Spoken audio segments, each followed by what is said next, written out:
Saya ditekan supaya peradilan dicabut. Berilah laknat kepada yang menzalimi kami, ya Allah, ya Tuhanku.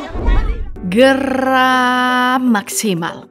Kata ini nih yang pantas banget menggambarkan suasana hati banyak orang di minggu ini. Bagaimana tidak? Di akhir September yang katanya September ceria, malah banyak hal yang membagongkan. Contohnya nih di bagian sosial politik. Pada tahu nggak nih tentang kabar pelaku tindak pidana korupsi Surya Darmadi yang lagi full senyum? Kalau nggak tahu, kamu kayaknya harus tahu sih. Pak Surya Darmadi ini adalah termasuk koruptor terbesar dalam sejarah Indonesia. Setelah melakukan kong kali kong izin membuka lahan sawit selama bertahun-tahun. Nah, dalam sidang pertamanya, Surya Darmadi dijatuhi vonis 15 tahun penjara dan harus membayar kerugian negara dengan nilai mencapai 42 triliun rupiah. Baru-baru ini, hukuman tersebut dianulir setelah Surya Darmadi melakukan banding. Siapa sangka Mahkamah Agung kita yang harusnya agung banget mengambil keputusan memangkas uang ganti rugi Surya Darmadi menjadi 2 triliun rupiah. Jadi si bapak ini nggak perlu lagi membayar kerugian negara yang mencapai 40 triliun rupiah. Ya jelas dong si bapak ini jadi full senyum setelah hukuman ganti ruginya disunat. Hal ini tentu saja sekali lagi melukai hati warga Indonesia yang udah percaya banget dengan Mahkamah Agung. Makanya wajar kalau lembaga tersebut menuai banyak kritik. Padahal kalau uang 40 triliun itu dikembalikan, kalau dijadikan bantuan busung lapar mah, penderita busung lapar jadi busung kenyang. Atau kalau diberikan ke penyandang gizi buruk, pastinya gizinya bisa membaik. Apalagi kasus gizi buruk sedang menjadi perhatian banyak orang.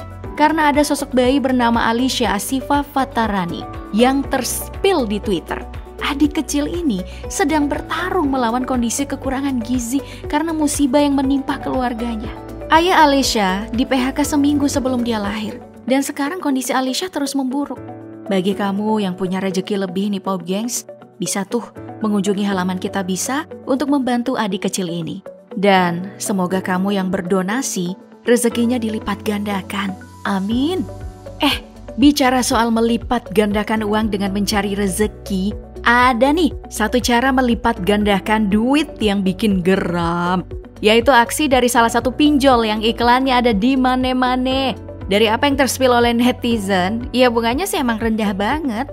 Tapi biaya layanannya itu loh yang udah gedor-gedor langit saking tingginya, oi. Nah, gilanya lagi, pinjol ini punya cara yang kejam untuk melakukan tagihan. Mulai dari melakukan order ojol fiktif sampai mengirim karangan bunga ke kantor si penghutang. Dari salah satu berita yang beredar, salah seorang peminjam bahkan mengakhiri hidupnya karena tidak tahan teror debt kolektornya. Padahal pinjol ini udah untung ratusan miliar. Bicara geram, masih ada satu lagi hal yang viral dalam beberapa waktu kemarin, yaitu tentang kasus Pulau Rempang. Baru-baru ini Menteri Investasi Bahlil Lahadalia bilang, kalau Rempang harus sudah kosong tanggal 28 September mendatang sesuai dengan apa yang sudah diputuskan. Tapi hal ini sepertinya akan sulit melihat respon emak-emak di sana yang ogah disuruh pindah. Bapak punya rumah. Ini belum ngumpul semua Pak. Kalau masyarakat ngumpul mengalir Bapak. Mengalir Pak. Menurut kamu sendiri nih Pop Gengs, apa nih solusi untuk Rempang? Apakah proyek ini emang sepenting itu jadi harus lanjut apapun caranya? Atau masih bisa batal dengan melihat penolakan warga? Yah, entahlah. Kalau di Rempang lagi ada kisruh persoalan investasi Rempang Eco City, di dunia entertainment kita ada kisruh nih tentang UMKM versus artis. Siapa sangka artis yang penghasilannya bisa mencapai miliaran rupiah per minggu masih mau saingan loh dengan UMKM yang untungnya nggak seberapa. Kisruh ini terjadi persoalan live TikTok yang awalnya cuma dilakukan UMKM. Sekarang ikut dirambah oleh artis. Mulai dari Ruben Onsu dan istrinya. Kemudian ada Aurel.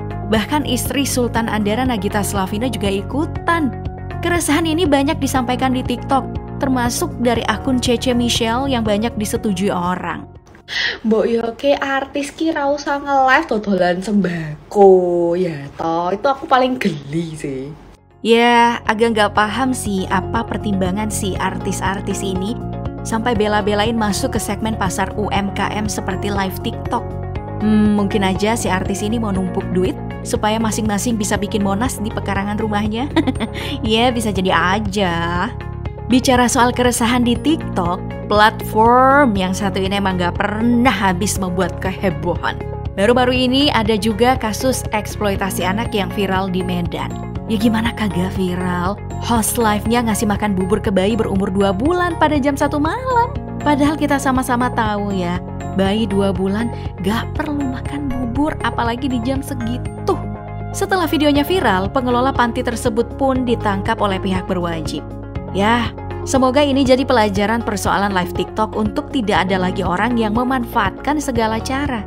Gak kalah heboh lagi nih, ada kasus Lina Mukherjee yang disorot oleh media asing setelah vonis 2 tahun penjara yang dijatuhkan pada dirinya karena makan babi menggunakan bismillah. Untuk beberapa orang, vonis ini emang wajar. Bismillah, lupa. Kemarin makan dagingnya biasa aja. Kak Lilu udah berapa kali makan babi? Totalnya 3 kali ya. Tapi untuk banyak orang lainnya, penanganan kasus ini bikin heran dan bingung. Kasus gini kok cepat amat divonis. Tapi kasus cari bandar judi online susahnya minta ampun. Padahal judi online jelas-jelas sudah menjadi akar masalah baru di Indonesia, seperti menjadi alasan untuk melakukan tindak pidana penipuan.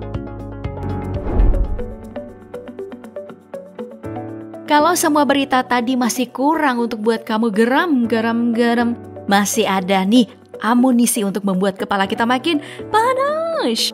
Contohnya dari kabar dunia pendidikan kita. Dari salah satu video yang beredar, kita bisa lihat ekspresi sedih dan frustasi dari guru SMPN 15 Medan yang gajinya ditahan oleh Kepsek tanpa alasan. Padahal kita tahu dong kalau guru-guru ini jelas butuh gaji mereka untuk makan. Ya, entah kenapa emang ada aja oknum Kepsek yang minta kepalanya dijitak rame-rame, ya nggak sih?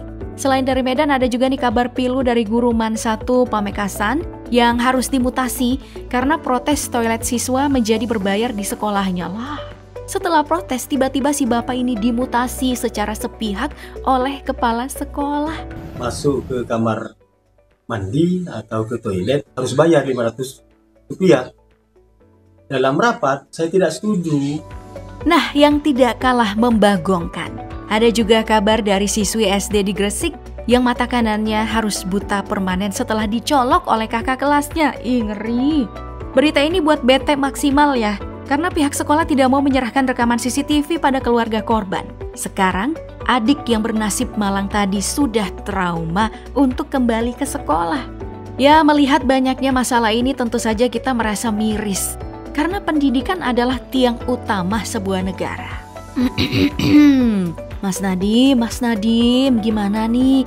Ada solusi nggak buat masalah-masalah kayak gini?